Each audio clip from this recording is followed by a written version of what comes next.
A young man is on the phone with his parents. The night is black and empty around him. A deep rural dark swallows the horizon. He is lost.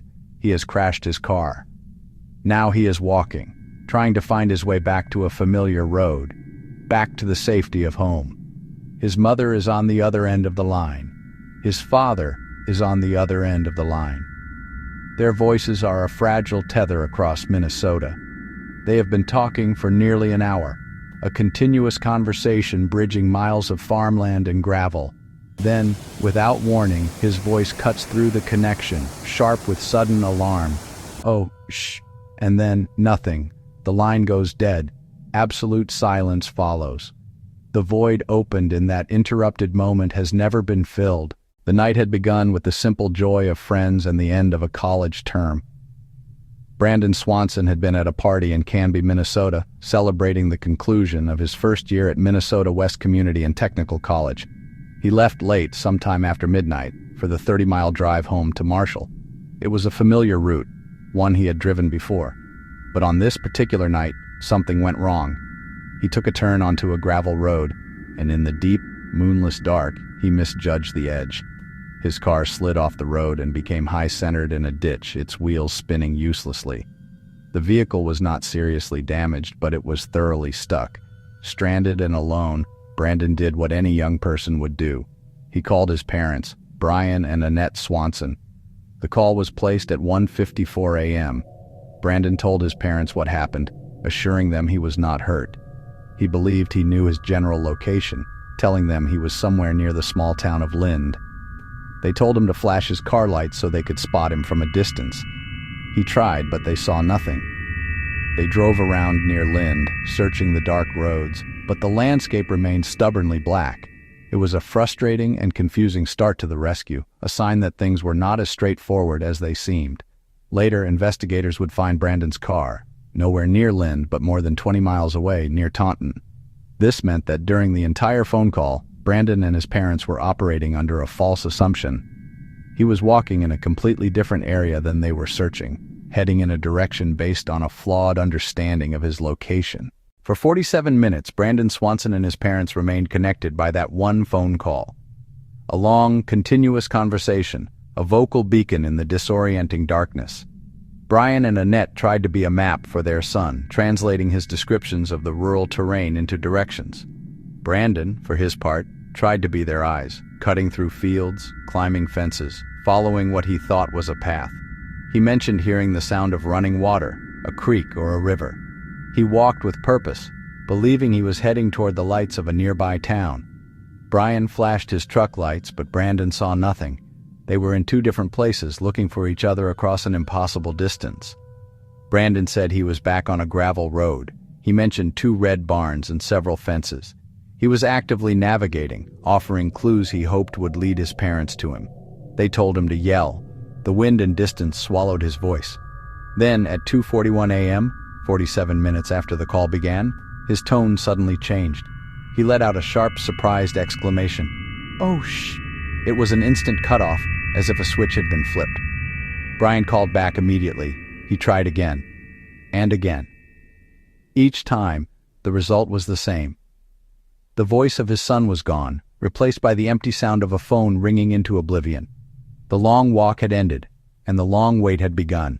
As dawn broke on May 14, 2008, the frantic search by Brandon's parents became a massive, coordinated effort.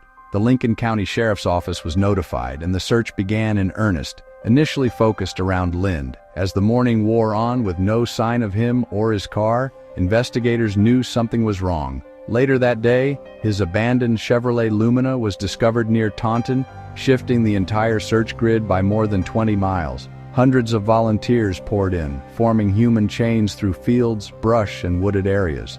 They combed miles of farmland, eyes searching for any sign, a struggle, a piece of clothing, a lost cell phone. Agencies brought specialized resources. Dogs tried to follow a scent trail leading away from the car, but the trail went cold. The area is a patchwork of fields crisscrossed by drainage ditches, culverts, and the Yellow Medicine River. With spring rains, the river became a primary focus. Boats with sonar scanned. Divers braved cold, turgid water. Teams meticulously inspected the steep, muddy banks. An eye in the sky searched for any anomaly below, but nothing appeared. Despite days and then weeks of exhaustive effort, almost nothing was found. No body recovered from the river, no phone, no shoes, no jacket, no physical evidence along fields or gravel roads. Dogs lost the trail near the river, but findings were inconclusive. Ground and air teams covered roughly 300 square miles. Yet Brandon Swanson vanished without a trace. Echoes in the fields, the theories. In the years since he disappeared, several plausible explanations emerged, grounded in geography and his last known moments. Most prominent, a fall into water. The Yellow Medicine River was near, with steep, slick banks. His final surprised curse could mark a sudden slip into cold, fast current, explaining the abrupt cutoff and lack of remains. Another theory. Hidden, man-made hazards. An uncapped well, a cistern, or a deep equipment pit concealed by grass. A fall into a narrow, deep well would be sudden and likely fatal, explaining shock and immediate silence and why searches missed him. He may have suffered injury, sought shelter in an outbuilding or culvert, and succumbed to hypothermia just beyond search grids. Least supported but possible, foul play. An encounter on a lonely road or stumbling onto something illicit. With no witnesses, signs of struggle, or physical evidence, this remains the most speculative scenario. Each theory offers a potential answer, yet none provides certainty. So yeah, that's where things stand. The landscape holds no clear answers, only questions. What elevates the Brandon Swanson case is the existence of that 47-minute phone call. It provides a real-time account of a person's final known moments, an unbearable sense of impending doom. We are, in a sense, on the line with him, feeling his isolation, sharing his parents' desperate guidance. Those final two words are the focal point of the mystery, a fragment frozen in time. What did he see? A crumbling bank, a hidden well, headlights, another person, infinite possibilities. The case reveals the limits of technology, a connection that could not protect, a location that was wrong. For his family, the silence after his last words is filled with questions and the pain of not knowing. The story of Brandon Swanson is the story of that silence.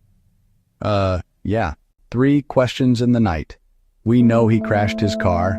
We know he walked into the night. We know he was on the phone with his family, and in an instant, he was gone. From there, the path is deduction, empathy, and imagination.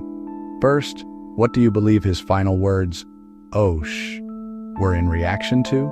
Second, accident or encounter? Finally, if the river took him, why has nothing been found? Share your theory in the comments. What do you think happened to Brandon Swanson that night? Subscribe to Midnight Case Files for more true crime stories, cold cases, and real-life mysteries. Like, share, and subscribe.